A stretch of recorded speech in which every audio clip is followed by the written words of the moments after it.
hear footsteps but can't coordinate with your team. Let's get your Rainbow Six Siege voice chat working on PS5. First, fully close Rainbow Six Siege, highlight the game, press the Options button on your controller, and select Close Game. This ensures a fresh start. Next, navigate to your PS5 settings. Scroll down and select Sound. Now, go to Microphone.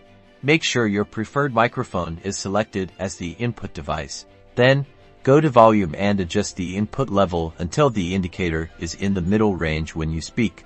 Back in the Sound menu, check your voice chat output device. Ensure it's set to your headset or speakers. Now, press the PS button to bring up the control center. Select Sound, and adjust the chat volume to your desired level. Make sure your voice chat isn't muted here. Finally, launch Rainbow Six Siege and go to Options, then Audio. Ensure that voice chat is enabled and set to open mic or push to talk, depending on your preference.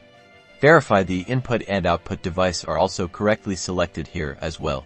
And that's it. You should now be able to communicate clearly with your teammates. Good luck, and have fun securing the win.